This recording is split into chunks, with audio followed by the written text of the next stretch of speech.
I went ahead and I threw the fuel tank inside of the car. This is the old cover still, or my original cover. I'm gonna swap that out later because I know I'm gonna have to drop the tank again anyways. The reason that I put it in is, one, I wanted to make sure that it fit right. These new LMR tank straps work pretty good. Had to bend them a little bit here. Same thing up underneath here. And then I also had to drill a second hole there in order for that one to line up, but that's mainly because of my IRS, and I didn't want to leave it in the stock location and have to drop this rear part of the subframe in order to get a bolt out. So just drilled that hole. Not a big deal, I don't think. So now what I want to see is where I'm going to mount my fuel filter and where I'm going to run my lines out of here. I've seen people mount the filter right here, and that's fine on a solid axle car. On a solid axle, the over axles go up kind of in this area and out and along the side of the tank here. But with the IRS, the exhaust comes here, goes out each side, and then back. So I don't want to have my fuel filter right next to a part of my exhaust if I can avoid it. So what I'm gonna do is probably grab my IRS exhaust back here and throw it on the car. That way I can kind of see what I'm dealing with. I know it's kind of hard to say that this looks sexy, but to me, this looks sexy. Like, even with everything going on, this looks just beautiful to me, because that is the whole reason that I really wanted to do this swap. I know that sounds weird, but like, first time I saw an IRS swap Foxbody and I saw that from the rear end, I was just like, yo, that's gorgeous. So that's like, other than the 777 Super going by, cool. Anyways, yeah, I saw that in the back of one, and I was like, other than the performance upgrades, debate down below if it actually gives you them. I don't care what people think. I think it gives it overall, whatever. Anyways, other than the performance benefits, that looks crazy when this is done. So, you know, I'm gonna keep doing what I'm doing. That way we actually see it. Regardless, this now gives me a chance to go underneath the car, look up there, and see exactly how much room I'm gonna have, more or less, because obviously these aren't, you know, angled out the proper way for what they're gonna be. It's just there for now. So let me go under the car, take a look, and then I'll let you guys know what I find.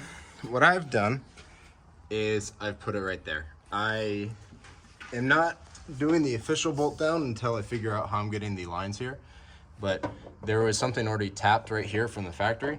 I don't know what it's a mount for, but I'm just, you know, reutilizing it. I'll drill and tap something right here and use a spacer in order to get that to sit down. So now I just have to figure out how I'm gonna get my feed line, and I'll probably run the return with it right here.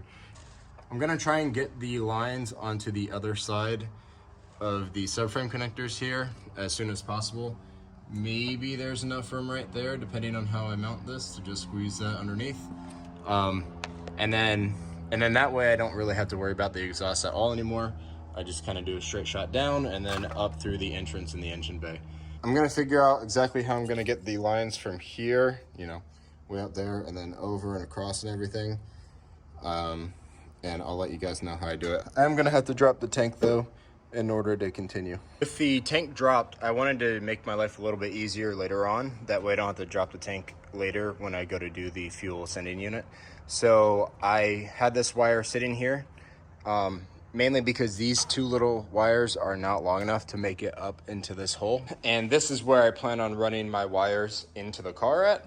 So I had this long yellow and black wire, which matches what's on the sending unit here. I just went ahead, put the crimps on them, connected these, gave myself some extra slack. Now I can put some wire protector here and then run it up into the car when I actually mount the tank. And unless I have some other issue with my fuel lines, or, you know, let's say I forget to get a hose for that, which isn't the biggest of deal, but regardless, now that we're gonna be doing the AN fittings and everything, I figured it was time I finally bought a vise. Probably should have bought one a long time ago. Or definitely should have. But, you know, now I just really need it. So, gonna get this guy mounted up. Thought it was kind of cool. Has, like, these teeth. I don't know what I would need it for, but, you know, I got them as an option. I also like that it has this spot, kind of like an anvil. Something to actually hit directly on. And then it also, on this side, has measurements. Kind of neat. Now that I got my vise here, first thing I want to do is get the AN line on for the feed and return lines. We're just going to do a straight line first. So we're going to start out by getting this fit over here, and then afterwards I'll show you the next step. But first thing is getting this on. After you got that in place, I have it squeezed down in my vise, and then you start kind of hand threading this guy in.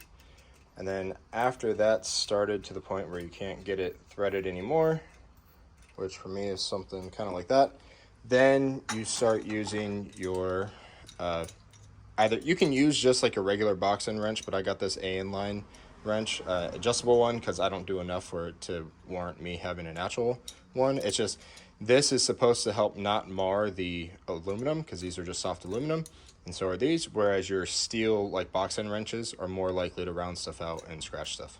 And then as long as I did this right, it should look something like that. This is bottomed out here. This still swivels. One thing I did do is I took a light down in there, and with my eyes, probably can't get this focus right, I just made sure that the hose didn't somehow cavitate in and just get pinched in there. And then while I'm tightening this, I was keeping my hand on the bottom of it, something just kind of like this, and just making sure that the hose wasn't being pushed off. So as far as I'm aware, this should be good, but this is also my first time putting on an AN fitting. So take it with a grain of salt, kind of like everything I do. Or don't. Do exactly what I do. Now, I have two lines just like this. Doesn't matter which one I put, in my case, on the feed and the return, because they're both the same size. It's just -6. But with that said, I do want to take one of these at the end and just mark which one's feed and which one's the return line, because I'm only really going to be cutting the feed line. The return line is pretty much straight back from the fuel regulator, so I more or less only have to do one cut unless, you know, I don't know, I put something else on the way. The way I'm running it, I only need the one cut on it. But either way, fewer cuts with this, whereas the feed line has to go to the filter and then to the regulator and then to the fuel rail. So I'm going to mark which one after I get it on. I'm just going to put these kind of on the tank, and then, you know, whichever one I put on which, I'll just put some tape on it, write feed and write return on the other one, and then go from there. All right, I'm going to try and show this the best possible, but it's dark, and yeah. I left both of these lines a little bit loose right here. And then I set the tank on a tire. I wanted to leave a little bit of slack there. That way, whenever I drop the tank in the future, I'm not, you know, stuck with it super taut. So it's basically like a service area.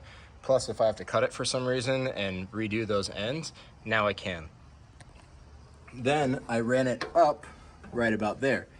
You can see that bolt is kind of loosely in place right now, but that is where the factory fuel filter goes. I'll try to go to the other side so maybe you can see it a bit better. So that right there is where the factory fuel filter bracket goes. I just reused that bolt and then put that hose clamp right in place, that rubber insulated clamp.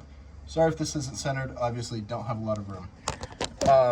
And then if I bring you back down, went up this way, over, and then for now, I just put a self-tapping screw in place. I know it's a little jank, but I can put a riv nut or, you know, put something actually permanent in there later.